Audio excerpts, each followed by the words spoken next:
Hello everyone. I am away from home and therefore I want to show you a few ball gowns and tulle skirts I left behind in Denmark when I moved to Canada. The first one is a white tulle skirt that was made for this fashion show.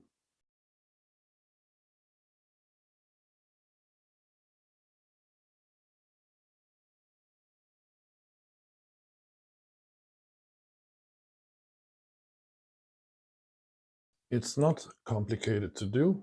It just takes some planning and a lot of time to make something like that. You need to create a base skirt to sew the layers onto.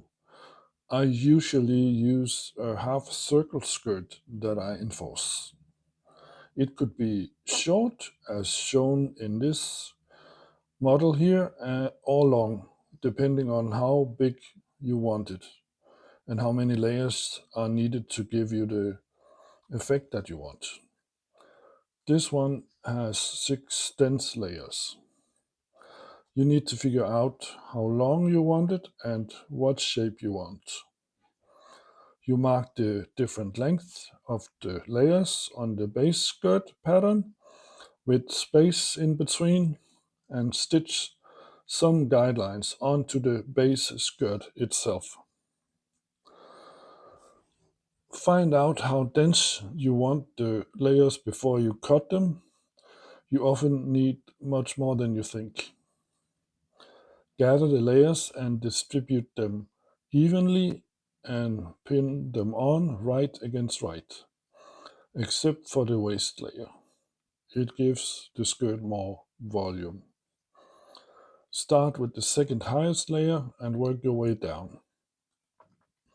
The longest layer is attached at last.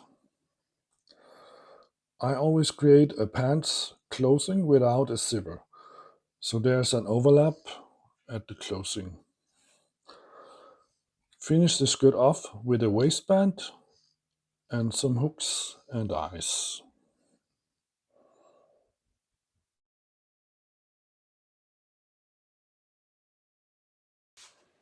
This little sequence is just to show you how this big tulle skirt is moving.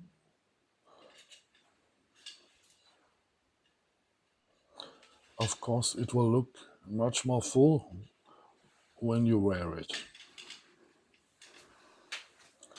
It's made out of a softer tulle, so it has a nice flow to it. It's not a bridal tulle and it's not a overly stiff tulle. So it's up to you what effect you want to achieve when you make a skirt like that. Here you see the second skirt. That is a full-length circle skirt in 3 layers. I used a golden polyester organza and a stiff and a more soft tulle net and a gathered lining to give it some extra volume from inside.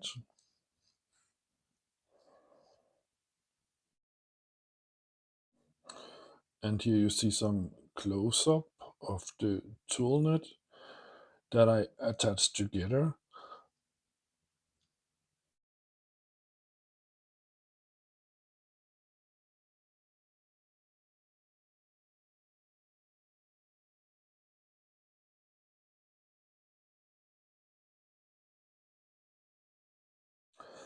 The organza skirt is finished off with the rolling overlock seam and has a zipper closing on one side with hooks and eyes.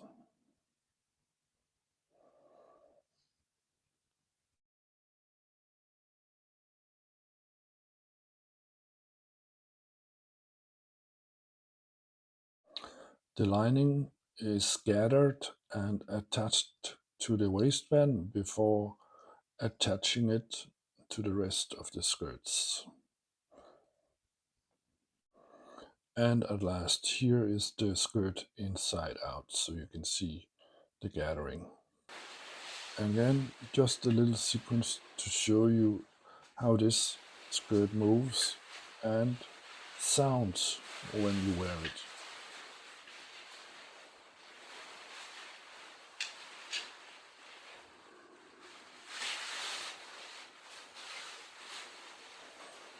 And again, to show you the different layers.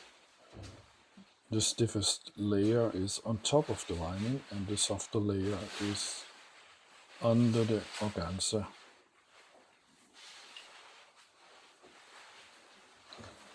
And just to remind you, if you want to make something like this, check out some of my previous videos and download my size chart for free to get started.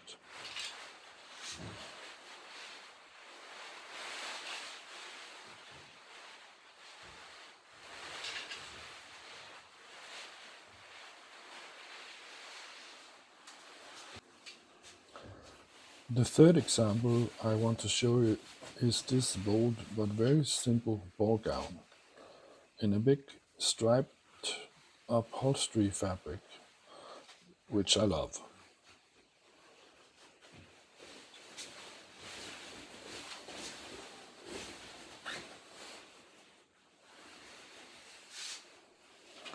The top has a boat neck and has a facing, and the skirt is gathered in the waist. It is fully lined and has a zipper closure in one side, not to break up the stripes center back.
The last ball gown I want to show you today is the one that I used for the thumbnail of this video. It has seen better days, but is perfect for this demonstration. The fabric is a silk taffeta, which is underlined with silk organza. It has a built-in corset with lacing and an invisible zipper closing. It's made out of 9 panels and has a circumference of about 6 meters. So it took a lot of fabric to do this dress and a lot of time to make, for that matter. It needs a big tulle skirt to give it the full effect.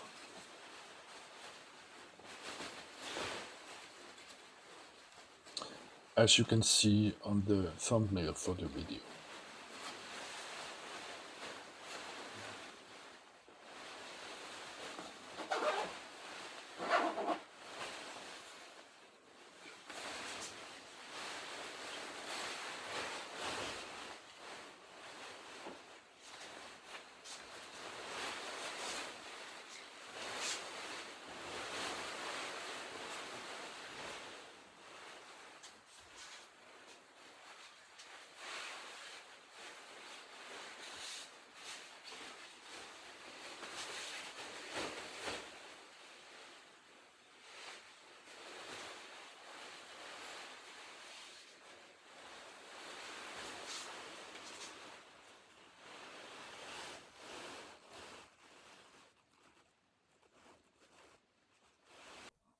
If you got inspired by today's video and want to learn how to make something like this, follow along and subscribe to my channel. And please spread the message if you know someone else who could benefit. As always, if you have any questions or need help to something, comment below and I will get back to you as soon as I can. And don't forget to leave a like and check out the description below if you liked today's video. Until next time, bye for now.